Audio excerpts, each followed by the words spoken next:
¿Cómo están mis hermanos? Nuevamente nos encontramos para poder seguir estudiando esta tremenda serie, ¿cierto? Que hemos ido de a paso desmenuzando por medio de estos aspectos. Los aspectos de la salvación son variados. Y en esta ocasión vamos y seguimos estudiando la segunda parte de lo que son los aspectos relacionales. Los aspectos relacionales de salvación son justamente eso. Enfatizan la seguridad que tiene todo creyente por el hecho de haber sido adoptado por el Señor. Bajo esta condición, nuestra relación con Dios ha cambiado de manera drástica y en este sentido, por supuesto, Dios ya no es el juez en contra nuestra, sino un Padre amoroso, ¿cierto? Que nos recibe ahora por medio, obviamente, de su Hijo. Esta característica de la salvación entonces pone el acento en nuestra relación o nuestra unión con el Padre y por ende en nuestra unión con el Señor Jesucristo. Esto es totalmente ajeno a lo que es la religión, digámoslo así. Estamos hablando de relación, algo totalmente diferente. ¿Qué significa? ¿Qué incluye este concepto de adopción el que estamos estudiando? Hemos estado también mostrando la siguiente imagen, ¿cierto? Para poder entender cómo es que surge esta iniciativa, y por supuesto una iniciativa de Dios. Nos hemos dado cuenta, por medio del estudio, de que Dios amó a los creyentes, a sus escogidos, desde antes de la fundación del mundo. Como observan ustedes ahí, el cuadro de la eternidad trata de ilustrar esta idea. ¿Dónde surge esto? Surge en la mente de Dios, en el corazón de Dios, ¿cierto? Ahí Romanos 8:29 es un versículo muy interesante, muy clave en esto. Sin embargo, la relación contingente, porque la relación de Dios con sus escogidos empieza antes de la eternidad. Pero la relación contingente, por supuesto, se hace patente en la historia, digámoslo así, en el aquí y ahora, en la historia del escogido, en algún momento de su vida, cuando es expuesto a la verdad del Evangelio y no es sordo a ello. Por supuesto, este milagro sucede por una obra sobrenatural. Y de aquí, ¿cierto?, que se hacen patente, porque estos términos pudieran parecer abstractos, ¿cierto? Santificación, redención, justificación y propiciación. Sin embargo, la Biblia enseña que eso es lo que ha ocurrido con el creyente. Ha sido santificado, ha sido redimido, ha sido justificado y propiciado en Cristo, ¿cierto? Y aquí ocurre lo que es el concepto, entonces, que se suma a todas estas bendiciones, que es el concepto de la adopción. Las implicancias, por supuesto, de la adopción nos llevan a la cuestión de la herencia o la calidad de heredero que tenemos en Cristo. Por eso que aquí se suman dos conceptos más, ¿cierto? Y la Biblia los menciona como heredero y como coheredero. Dos conceptos que claramente se suman.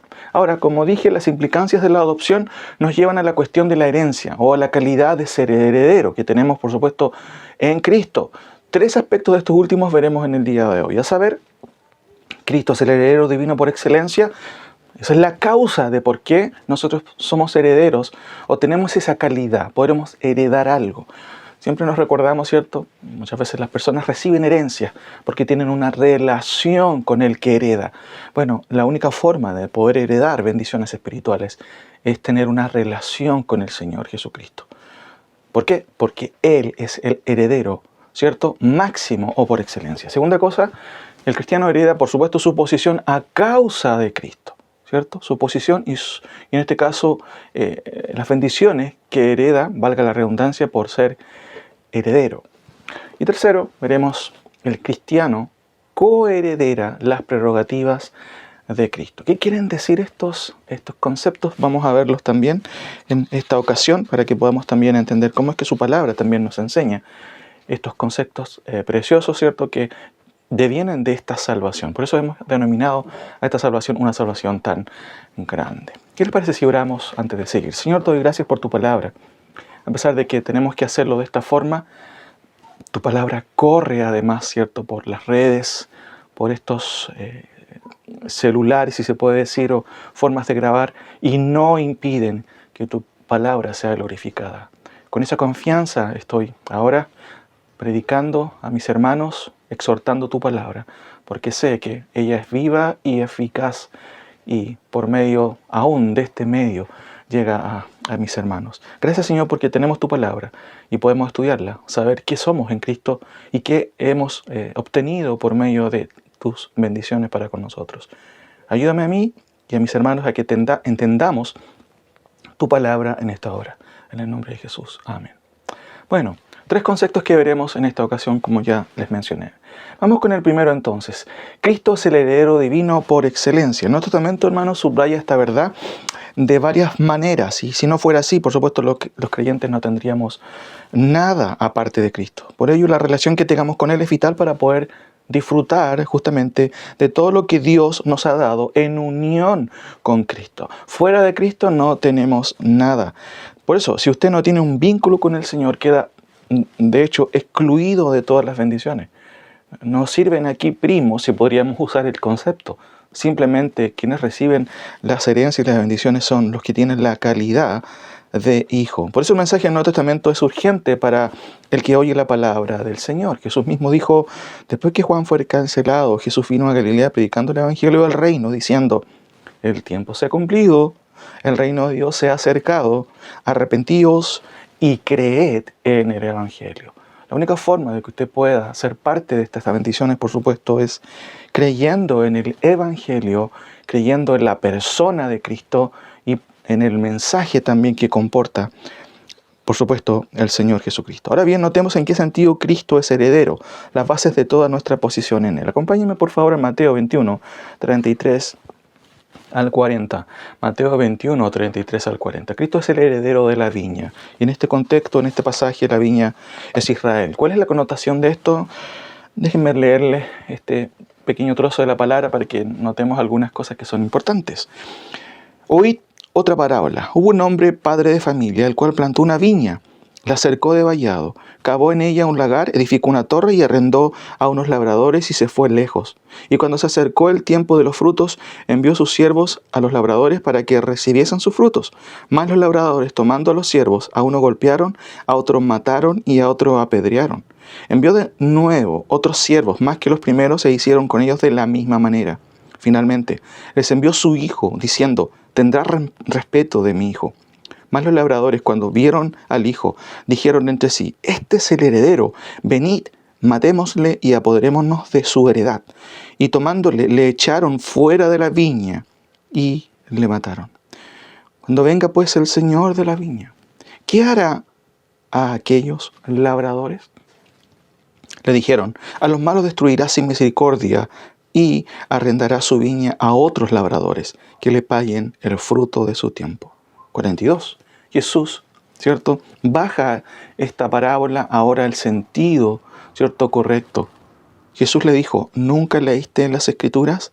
La piedra que desecharon los edificadores ha venido a ser cabeza del ángulo. El Señor ha hecho esto y es cosa maravillosa a nuestros ojos. Por tanto, os digo que el reino de Dios será quitado de vosotros y será dado a gente que produzca los frutos de él. Por supuesto, esta es una referencia a los líderes de Israel. Ellos rechazaron a Cristo. En el contexto aquí, ¿cierto? Ellos son los labradores a quienes habían sido encargados la viña, en este caso el pueblo de Israel, en sí, en su complemento, corporativamente hablando. Pero los líderes que estaban a cargo y con la responsabilidad de guiar al pueblo, por supuesto, no lo hicieron. Más aún, cuando Dios envió a sus profetas y a sus apóstoles, ellos simplemente los rechazaron.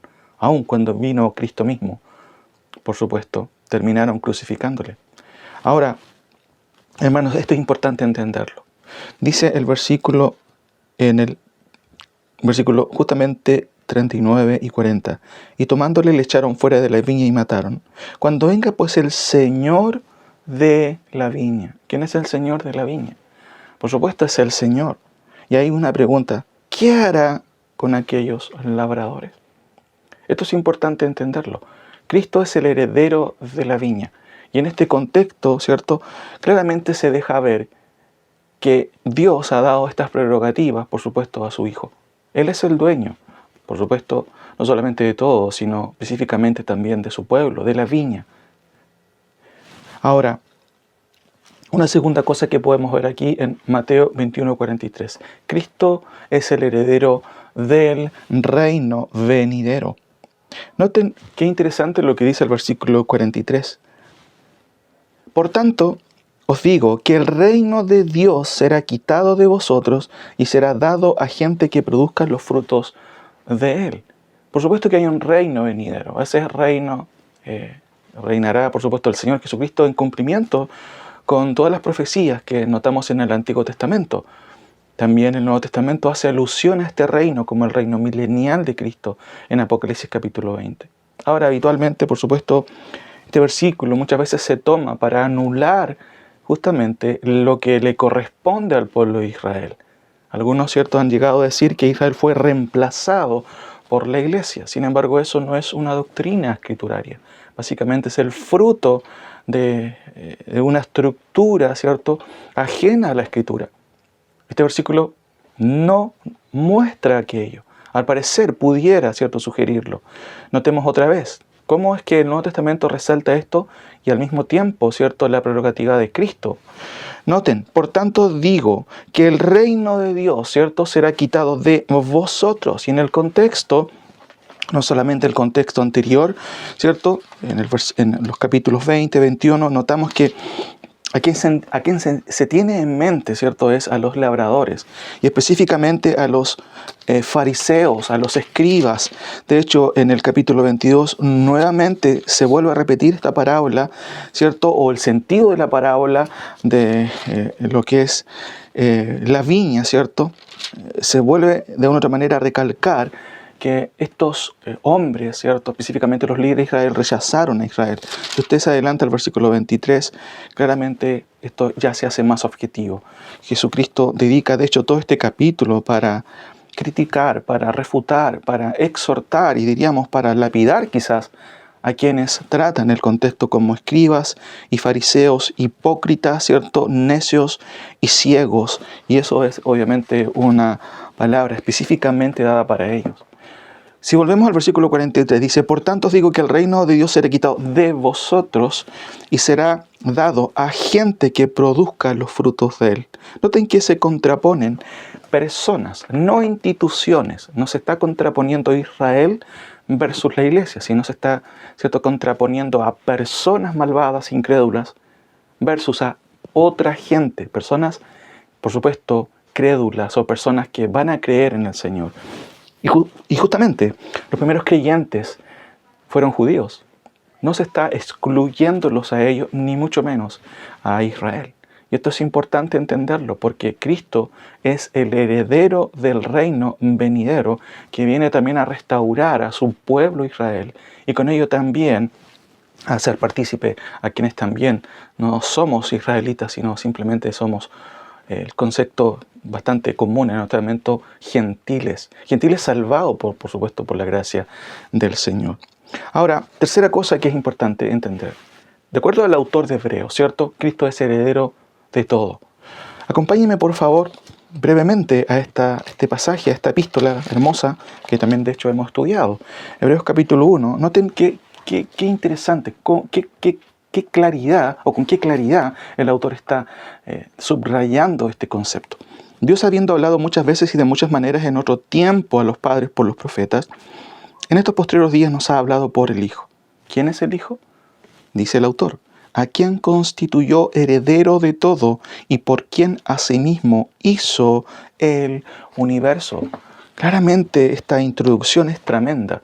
Se habla de Cristo como el heredero de todo, pero además como el creador y dueño, también podremos decir justamente, de todo, del universo. Colosenses 1:15 también es otra forma de destacar la prerrogativa del Señor Jesucristo sobre todo.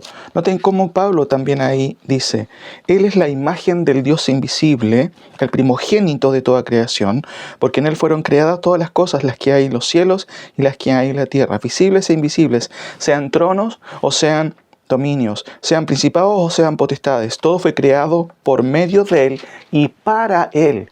Eso subraya, mis queridos hermanos, es que todo ha sido creado para Él. Versículo 17, y Él es antes de todas las cosas, y todas las cosas en Él subsisten. No hay nada que, ¿cierto?, permanezca si no es por la voluntad del Señor. Gloria a Dios por eso, ¿cierto? Nosotros, básicamente, que somos personas frágiles, hermanos, encontramos en Dios, encontramos en el Señor, ¿cierto?, lo que es la providencia divina.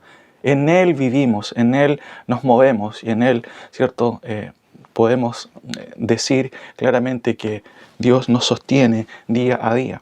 Esto es importante entonces entenderlo. El primer punto entonces, hermanos, es que Cristo es el heredero divino por excelencia. Cristo es el heredero de la viña, ¿cierto? Cristo es el heredero del reino venidero. Hay un reino que viene, ¿cierto? Literalmente Cristo reinará en ese reino. El Nuevo Testamento también nos ayuda a entender que los creyentes también reinaremos con Cristo, pero además Cristo es el heredero y dueño de todo. No solamente Él hace la función de ser alguien que hereda como hijo, sino que además Él es el dueño, hermanos, de todo. Esto es importante que lo tengamos en mente. Segundo punto, entonces, el cristiano hereda, su posición a causa de Cristo. No hay otra forma de que nosotros podamos justamente estar ligados a la herencia si no es por medio de Cristo. Todos los creyentes tienen su valía, por supuesto, en Cristo. No hay baja autoestima en el cristianismo. Cristo nos ha hecho, ¿cierto?, no solamente hijos del Señor, en el sentido valórico, en el sentido del valor. Cada uno de nosotros es alguien valioso, para la redundancia, para Dios, porque hemos sido comprados por la sangre del Hijo de Dios, por la sangre del Hijo, en este caso. Por eso, hermanos, que nuestra valía está en Cristo. Si usted duda, si usted se siente menoscabado, no hay razón para ello. Siendo creyentes, ¿cierto?, tenemos todo de parte del Señor. Ahora, todas las posesiones espirituales que hay, ¿cierto?, y que hemos mencionado en esta serie, por supuesto, tienen su causa en la persona de Cristo. A saber, la justificación, la redención, la propiciación, entre otros, son la base de nuestra condición ante el Señor. Pero a la vez, somos, de un otro modo, las primicias espirituales de bendiciones, no solamente celestiales, sino también materiales en el reino venidero. Hermanos, la salvación de Dios es tremenda. No solamente nos da los aspectos espirituales, que muchas veces no vemos, ¿cierto?, pero que se hacen patente por medio de la palabra del Señor y la creemos por fe. La justificación, la propiciación, la redención. Pero también el ser heredero un día, ¿cierto?, será tan palpable a nuestros ojos en el reino de nuestro Señor Jesucristo, que veremos justamente y seremos partícipes de ello. Ahora, dos cosas importantes. El creyente puede ser heredero, pero solo por la fe. Romanos 4, 13 al 14 también claramente trata de asegurar esto, y por si existiera alguna confusión sobre esto, Pablo quiere dejarlo claro. Acompáñenme, por favor, por un momento a Romanos, ¿cierto?, capítulo 4, del versículo 13 al 14, 2 versículos solamente. Dice: porque no por la ley fue dada a Abraham o a su descendencia la promesa de que sería heredero del mundo, sino por la justicia de la fe. La justicia que se obtiene, que es de Cristo, por medio de la fe. Y agrega: porque si los que son de la ley son los herederos, vana resulta la fe y anulada la promesa. Claramente está contraponiendo, ¿cierto?, lo que es la ley y la fe. Abraham, justamente como todos los creyentes, han sido justificados por la fe. Y eso es lo que se recalca en el versículo 23 hasta el 25. Y no solamente con respecto a él se escribió. ¿A quién? A Abraham, que fue justificado por la fe, dice Pablo, sino también con respecto a nosotros, a quienes ha de ser contada nuestra fe. Esto es, a los que creemos en el que levantó de los muertos a Jesús, Señor nuestro, el cual fue entregado por nuestras transgresiones y resucitado para nuestra justificación. Note cómo Pablo quiere subrayar cómo será contada a nosotros, ¿cierto?, nuestra acción. Obviamente la fe va a ser contada. Por eso que se recalca aquí: a los que creemos en el que levantó de los muertos a Jesús. Creerle a Dios y creer, por supuesto, en su Hijo. Segunda cosa, el creyente es heredero de Dios por medio de Jesucristo. Acompáñenme a Gálatas también, que es otro pasaje importante en este concepto que claramente aquí notamos. Gálatas capítulo 4, del versículo 4, ¿cierto?, al 7. Vuelvo a repetir, Gálatas 4, del 4 al 7. Pero cuando vino el cumplimiento del tiempo, Dios envió a su Hijo nacido de mujer y nacido bajo la ley. ¿Para qué? Para que redimiese, comprase, ¿cierto? Eso es lo que aprendemos, a los que estaban bajo la ley, a fin de que recibiésemos, note, la adopción de hijos. Y por cuanto sois hijos, Dios envió a vuestros corazones el espíritu de su Hijo, el cual clama, Abba, Padre. Así que ya no eres esclavo, sino hijo, y si hijo, también heredero de Dios, por medio de Cristo. Te puedes subrayar esta última frase, por medio de Cristo. Si eres, ¿cierto? Hijo, también eres heredero por medio de Cristo. Ahora, es importante que entendamos, como dice claramente este versículo, que cuando vino el cumplimiento del tiempo, o sea, cuando Cristo aparece en escena, hermanos, ocurre algo que cambia el destino, ¿cierto?, de los creyentes. Por supuesto, el destino de los creyentes ya estaba fijado en la eternidad, sin duda, pero con la muerte de Cristo se hacen patentes todos estos conceptos, ¿cierto?, que notamos en la Escritura, como la justificación, la redención, la propiciación. Por eso es que es importantísimo tener, ¿cierto?, en el corazón, tener en la mente arraigada no solamente la palabra del Señor, sino también el mismo sacrificio de Cristo. ¿Por qué? Porque de ahí surge, ¿cierto?, todo lo que son las bendiciones que tenemos en Dios, en este caso, por medio de Jesucristo.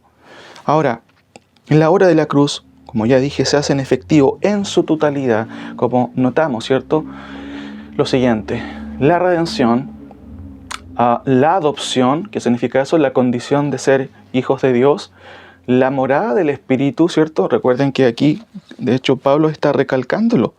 Y por cuanto sois hijos, Dios envió a vuestros corazones el Espíritu, ¿cierto?, de su Hijo, el cual clama, Abba, Padre. Interiormente nosotros en nuestras debilidades oramos al Señor y clamamos a nuestro Padre por medio de Jesucristo.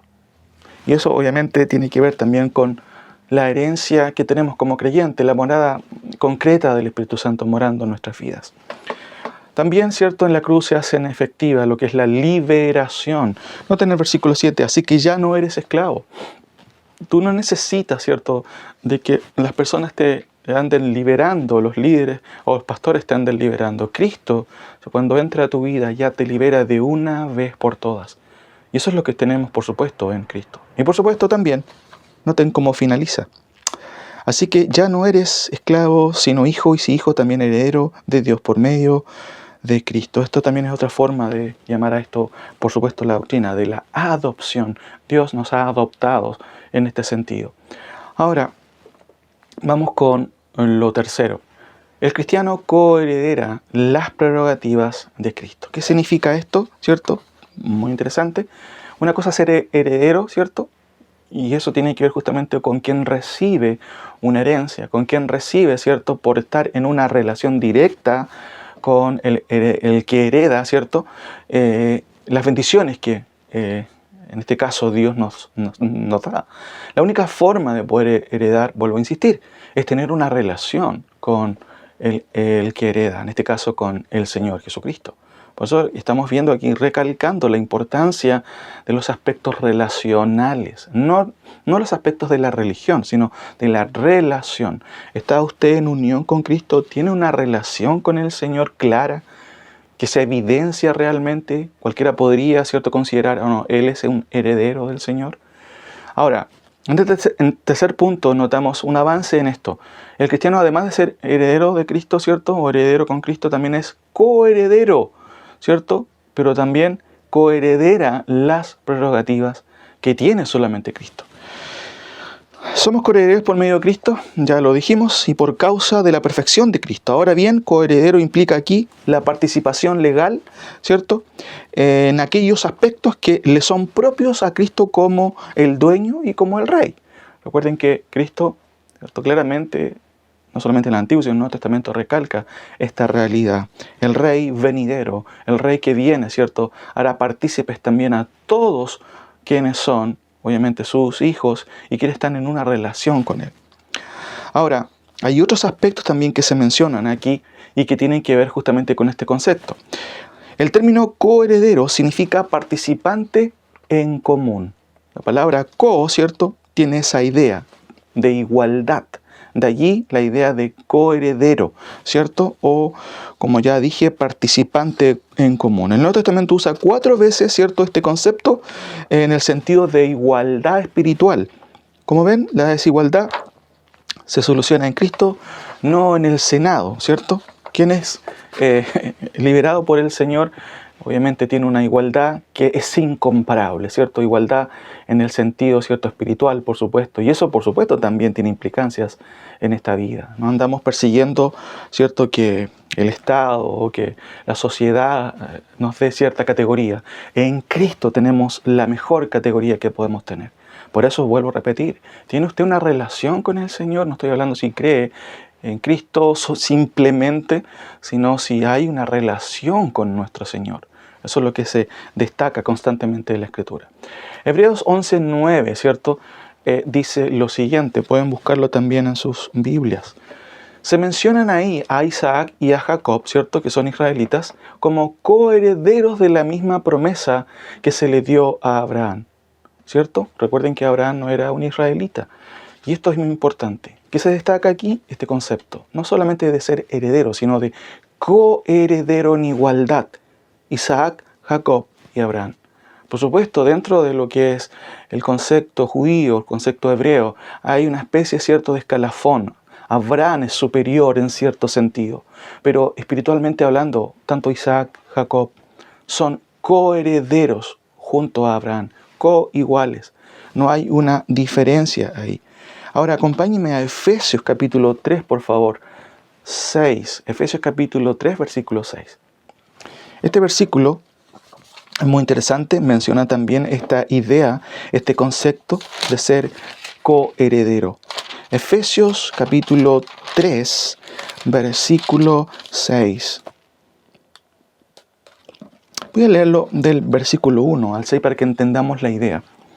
Por esta causa yo, Pablo, prisionero de Cristo Jesús por vosotros los gentiles, si es que habéis oído de la administración de la gracia de Dios que me fue dada para con vosotros, que por revelación me fue declarado el misterio, como antes lo he escrito brevemente, leyendo lo cual podáis entender, cuál sea mi conocimiento en el misterio de Cristo, misterio que en otras generaciones no se dio a conocer a los hijos de los hombres, como ahora revelado a sus santos apóstoles y profetas por el Espíritu. 2 puntos. Este es el misterio, que los gentiles son coherederos y miembros del mismo cuerpo y copartícipes de la promesa en Cristo Jesús por medio del Evangelio, del cual yo fui hecho ministro por el don de la gracia de Dios que me ha sido dado según la operación de su poder. Tremendo pasaje. Ahora, déjenme explicar algunas cosas que tienen relación a este versículo. Efesios 3:6, hermanos, menciona el hecho de que los gentiles, al igual que los judíos creyentes, nótese, no son el nuevo Israel, ¿cierto? Como la doctrina reformada piensa. No, dice el texto aquí que son coherederos. Y muy interesante el término que se usa en el texto original, sun cleronomo, ¿cierto? Con el prefijo sun, que siempre destaca esta idea de coigualdad. Por eso que en conjunto los gentiles con los judíos, ambos tienen el mismo nivel. No hay una superioridad aquí en ese sentido. ¿Por qué? Porque en Cristo, ¿cierto?, valóricamente hablando, somos todos iguales. No hay escalafones en ese sentido. Pero aquí se recalca, ¿cierto?, el hecho de que tanto usted y yo, como gentiles, ¿cierto?, al igual que los judíos creyentes, somos coherederos. O sea, participantes en común o herederos junto a, y en este caso junto a Cristo. Esto es lo mismo que Pablo dice en Romanos 9, ¿cierto? 17. Mire, acompáñenme por favor brevemente a Romanos 9, 17. Bueno, quizás es más adelante. Notamos en el contexto, ¿cierto?, que Pablo está hablando, obviamente, de lo que sucede, en este caso con Israel, y específicamente hablando de cómo el pueblo de Israel, ¿cierto?, ha fallado, pero al mismo tiempo cómo Dios no ha desechado a su pueblo. Y en el contexto, ¿cierto?, en este caso de la explicación de lo que es esta verdad, recuerden que Romanos 11, de hecho es lo que lo explica. Dice, digo pues, ¿ha desechado Dios a su pueblo? Y Pablo responde, en ninguna manera. Y básicamente aquí la cita es Romanos 10, 17. Noten que el apóstol Pablo hace una comparación, ¿cierto?, con respecto a quiénes son las ramas silvestres y las ramas, ¿cierto?, o las ramas, ¿cierto?, originales. Por supuesto que las ramas originales hacen alusión al pueblo de Israel. Noten que esta metáfora es muy interesante porque recalca también esta idea de ser coherederos con ellos. Noten por favor el versículo 13, porque a vosotros hablo gentiles. Pablo está diciendo, ¿cierto?, en el contexto, está hablando de Israel, Dios ha desechado a su pueblo en ninguna manera, y ahora se dirige a los gentiles y le explica lo siguiente. Por cuanto soy yo, ¿cierto?, apóstol a los gentiles, honro mi ministerio, por si en alguna manera pueda provocar celos a los de mi sangre y hacer salvos a algunos de ellos. Estoy leyendo Romanos 11, del versículo 13 en adelante. Porque si su exclusión es la reconciliación del mundo, recuerden que hay un misterio en este momento, Israel está endurecido, como dice el versículo 25, porque no quiero, hermanos, que ignoréis este misterio, para que no seáis arrogantes en cuanto a vosotros mismos, que ha acontecido a Israel endurecimiento en parte, solamente en parte, hasta que haya entrado la plenitud de los gentiles. Claramente Dios está tratando, ¿cierto?, aquí de manera diferente con el pueblo en el sentido corporativo, pero también, ¿para qué? Para abrir puerta a quienes son, o quienes somos los gentiles, pero solamente por un tiempo. Ahora, dice el versículo 15, porque si su exclusión es la reconciliación del mundo, exclusión de Israel, ¿qué será su admisión? Sino vida de entre los muertos. ¿La admisión de quién? De Israel. Y es una pregunta retórica. Imagínense lo que va a ser su admisión. Y sigue diciendo, si las primicias son santas, también lo es la masa restante. Y si la raíz es santa, también lo son las ramas, ¿cierto? Explicando esta metáfora por medio de lo que es el olivo, ¿cierto? Ahí, si las primicias son santas, también la masa restante lo es. Y si la raíz es santa, también lo son las ramas, aludiendo a los padres de Israel, ¿cierto?, los padres de esta nación, Abraham, ¿cierto?, Isaac y Jacob, pero también su herencia, que vienen siendo todo lo que sube, ¿cierto?, de las raíces de un árbol, el tronco y las ramas. Pero noten aquí el versículo 17. Pues si algunas de las ramas fueron desgajadas, algunos de los israelitas, por ser incrédulos, por supuesto, fueron desechados por Dios, porque no creyeron, fueron desgajados. Y aquí se los denomina las ramas, ¿cierto? Y tú, siendo olivo silvestre, o sea, usted y yo somos olivo silvestre, en esta ilustración, ¿cierto?, has sido injertado en el lugar de ellas y has sido hecho partícipe de la raíz y de la rica savia del olivo. No te jactes contra las ramas. ¿Qué está diciendo Pablo? Está diciendo, tú eres olivo silvestre, ¿cierto?, y has sido injertado. Vuelvo a repetir, esto mismo, ¿cierto?, de lo que es ser coheredero, lo que se menciona en Efesios 3:6, se menciona en Romanos 17, cuando Pablo señala que el olivo silvestre, ¿cierto?, o que las ramas silvestres, ¿cierto?, han sido injertadas, añadiendo el apóstol que tú, ¿cierto?, y yo, y usted y yo, en nuestra calidad de gentiles hemos sido, y esto es importante, sido hechos partícipes de la raíz. Déjeme explicar un poquito algo más profundo aquí. El texto griego es aún más claro al señalar que fuimos injertados, y ahí se usa la palabra sun koinonos, muy parecido a la palabrita, ¿cierto?, que ya hemos mencionado con este prefijo sun, que significa co, en coigualdad. No se traduce o no tiene nada que ver con la idea de que ustedes fueron reemplazantes de la raíz. No, la idea correcta, y de hecho es claro en nuestras versiones, es que hemos sido coparticipantes de la raíz, o sea, coparticipantes del pueblo de Israel que ha sido escogido también desde la eternidad. Por eso es importante entender esto. ¿Y cómo es que Israel, cómo es que usted y yo llegamos a ser coherederos, hermanos? Por supuesto, esto deviene solamente por la causa de Cristo.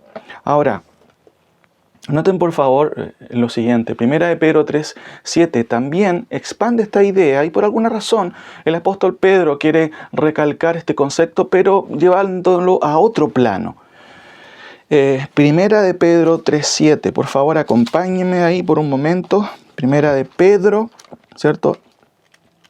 1 de Pedro, ahí tenemos un pasaje bastante interesante que también nos ayuda un poco a entender cómo es que el apóstol Pedro quiere trasladar esta idea de ser coheredero a otro plano que es muy necesario, el plano también familiar, al plano de las relaciones, al plano también entre el marido ¿cierto? Y la esposa. Noten cómo dice en el versículo 7. Vosotros, maridos, igualmente vivid con ella sabiamente, dando honor a la mujer como a vaso frágil y como a coherederas de la gracia de la vida, para que vuestras oraciones, por supuesto, no tengan estorbo. Hermanos, en una sociedad, en el contexto del primer siglo, donde la mujer era relegada a un segundo plano, donde su opinión no valía nada, en donde, de hecho, ¿cierto?, mayoritariamente ellas no eran dueñas de sí mismas, el apóstol Pablo, o el apóstol Pedro más bien dicho, ¿cierto?, pone el acento en que ellas no son de segunda categoría. Y esto los creyentes, especialmente los maridos creyentes, debían tenerlo claro en ese momento. Y ahora, por supuesto, de la misma manera. Han pasado muchos años, por supuesto. La mujer se ha emancipado y quizás la mujer secular se ha ido para el otro lado con lo que es el feminismo, ¿cierto? No solamente el feminismo de primera ola, como se conoce, sino que en el día de hoy vemos un desastre en ello. Por eso es que la palabra nos ayuda a tener un equilibrio. Noten nuevamente, hermanos, vosotros maridos igualmente vivid con ella sabiamente, dando honor a la mujer como a vaso frágil y como a coherederas de la gracia de la vida, para que vuestras oraciones no tengan estorbo. Porque Dios no nos escucha muchas veces. Bueno, claramente el texto está diciendo, ¿cómo estás tratando a tu esposa? ¿La estás tratando como la palabra del Señor dice? ¿La estás tratando como una hija de Dios? Que se merece, por supuesto, todo el cuidado y toda la delicadeza con la cual obviamente incluye su misma formación. Vaso frágil, hermanos, es una metáfora para señalar que ella es débil. No diríamos débil, ¿cierto?, almáticamente hablando, no.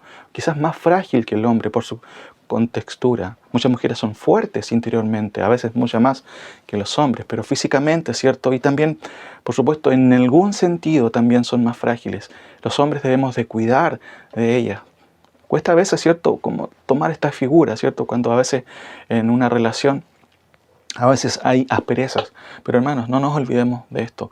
Claramente, de la misma manera que Isaac y Jacob, y de hecho también los gentiles, en Nuevo Testamento tienen la necesidad de dejar claro que la situación de la mujer frente a esto es de la misma manera que justamente se está tratando de comunicar. No hay aquí segundas categorías, todos somos uno en Cristo. Pedro es el que escribe a los maridos creyentes que tengan presente justamente lo siguiente, ya lo dijimos, vuelvo a repetir, maridos, igualmente vivid con ellas, con sus esposas, con nuestras esposas, sabiamente dando honor a la mujer como vaso frágil, como a coherederas de la gracia de Dios, ¿cierto? O de la gracia de la vida, para que vuestras oraciones no tengan estorbo.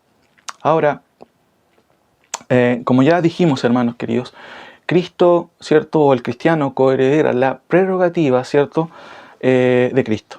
Ya hemos notado algunas cosas, ¿cierto? Cristo es el hijo legítimo, ¿cierto?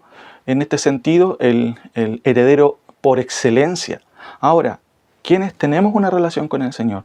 Por supuesto, no somos hijos falsos del Señor. Somos hijos legítimos. ¿Por qué? Porque hemos sido adoptados por el Señor. Pero además, ¿cierto?, como hemos visto en algunos versículos, el creyente, ¿cierto?, el hijo legítimo de Dios es guiado por el Espíritu Santo, como dice Pablo en Romanos capítulo 8, ha recibido también, ¿cierto?, lo que se conoce como la adopción, ¿cierto?, por el cual clamábamos Abba Padre.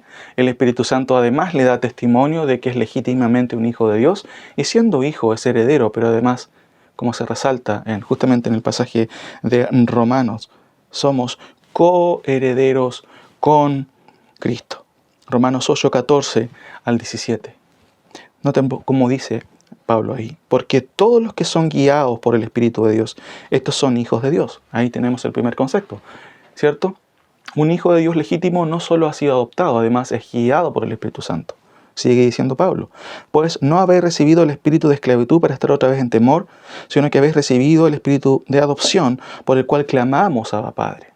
O sea, también hemos recibido el espíritu de adopción, por el cual oramos, clamamos, ¿cierto? A lo mejor de rodillas, a veces con lágrimas, al Señor, para que Él nos escuche y para que Él nos responda. ¿Y por qué tenemos esa prerrogativa?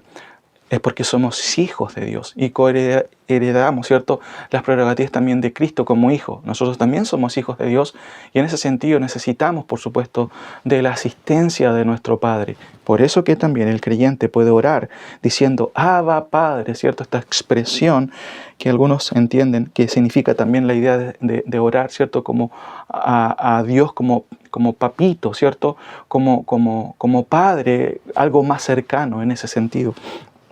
Ahora, el Espíritu mismo da testimonio a nuestro espíritu de que somos hijos de Dios. Y si hijos, también herederos, herederos de Dios y coherederos con Cristo, si es que padecemos juntamente con Él, para que juntamente con Él seamos glorificados. Ahora, noten que todas estas cosas claramente se expresan aquí, ¿cierto? El cuarto es siendo hijos, somos herederos, pero además coherederos con Cristo. Sin embargo, y aquí ya voy terminando y concluyendo, hermanos, ¿cuál es la evidencia de que una persona, ¿cierto?, que dice ser cristiano es heredero y coheredero con Cristo?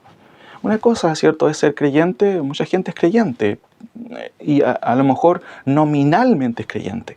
Pero ¿cómo, ¿cierto? De hecho, la Biblia no separa el ser creyente de ser coheredero, porque da por sentado que el creyente es un creyente verdadero. Por eso, nosotros, hermanos, ¿cómo podemos entender esto? ¿Cuál es la evidencia de una persona que dice ser creyente, ¿cierto?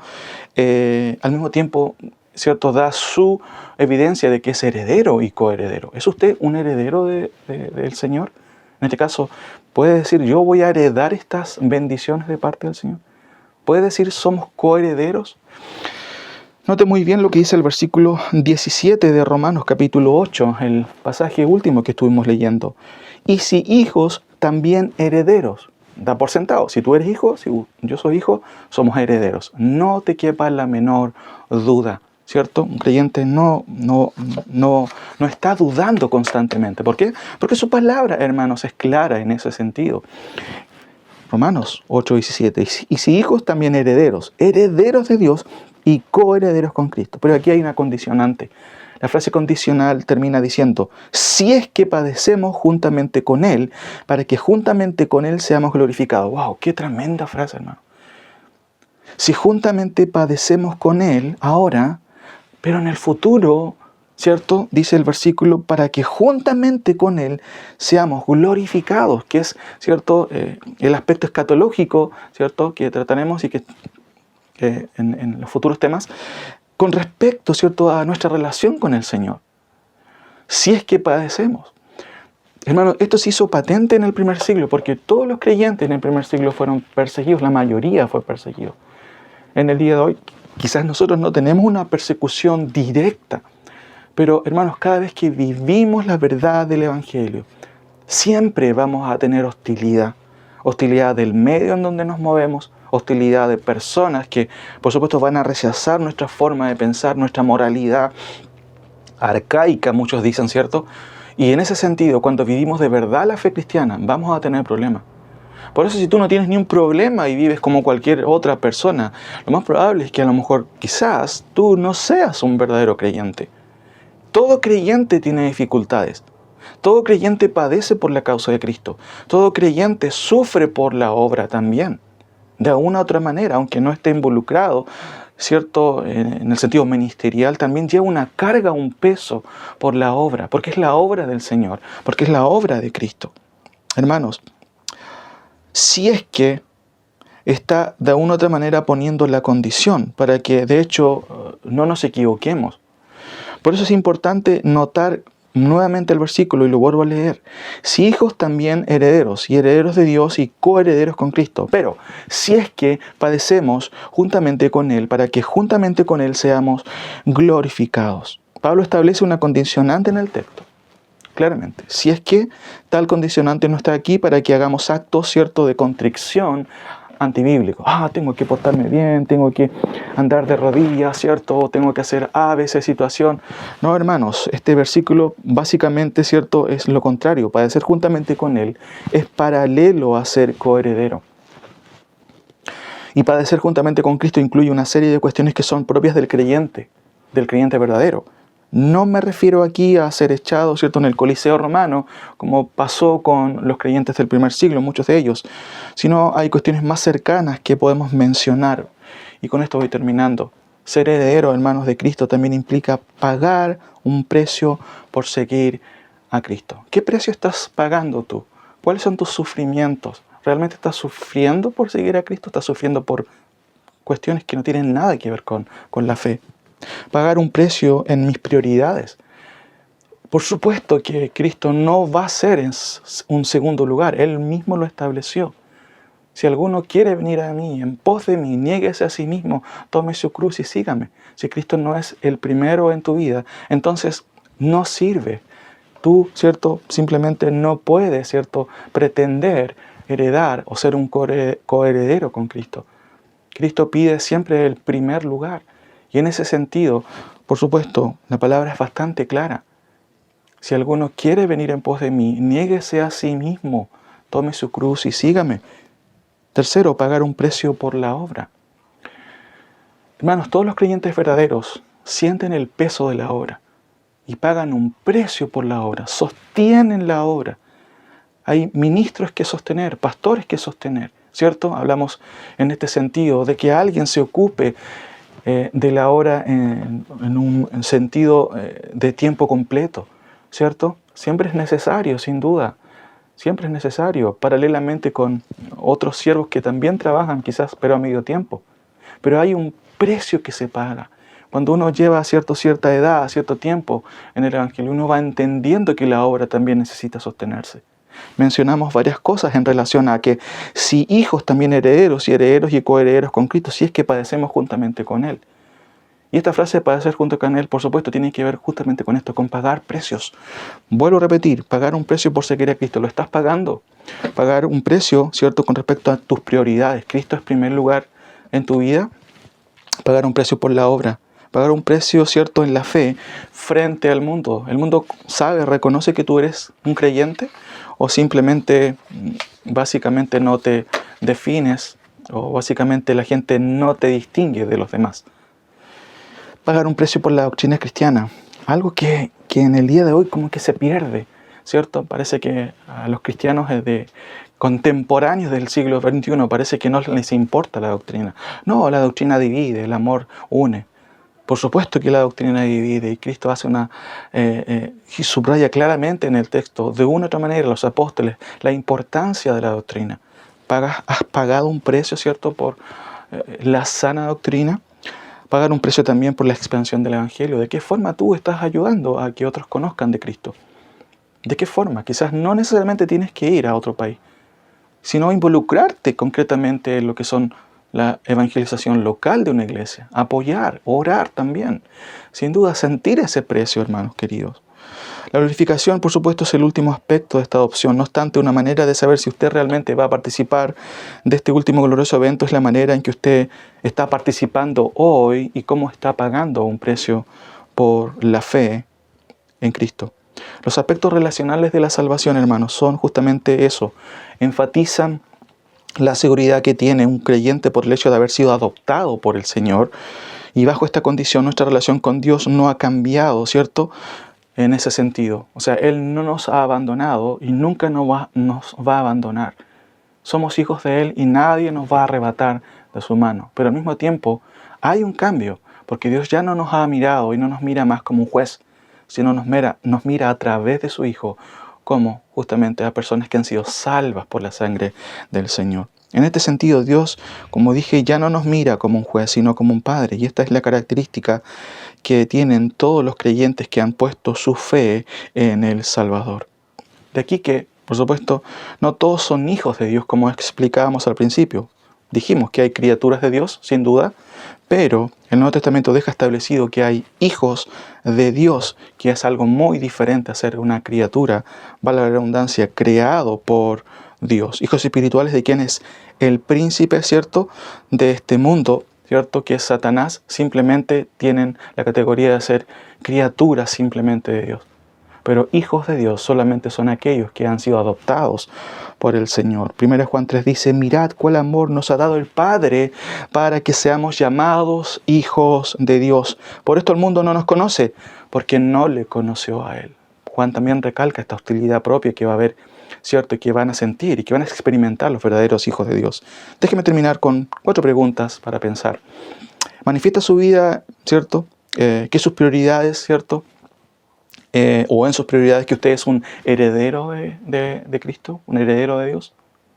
Una buena pregunta, ¿cierto? Mis prioridades. ¿Qué es lo que pongo yo en primer lugar? Manifiesta su vida hoy que usted será coheredero con Cristo en su reino venidero. Esto es, por supuesto, si usted añora participar de ese glorioso reino venidero. Tercero, se involucra hoy con Cristo y su esposa, o sea, la iglesia, lo cual, por supuesto, manifiesta que usted es participante hoy de este reino, ¿cierto?, espiritual, que va a ser, por supuesto, también un reino literal. Y finalmente, hermanos, ¿está viviendo realmente como un genuino heredero del Señor? Que el Señor nos ayude para que podamos revisarnos si quizás no está muy claro, ¿cierto?, nuestra condición. Hermanos, la salvación es una salvación tan grande. Y uno de estos aspectos es el aspecto de la adopción, de ser heredero, de ser coheredero. Sin embargo, esto no se da si usted no tiene una relación directa con el Señor. ¿La tiene usted? Que el Señor le bendiga.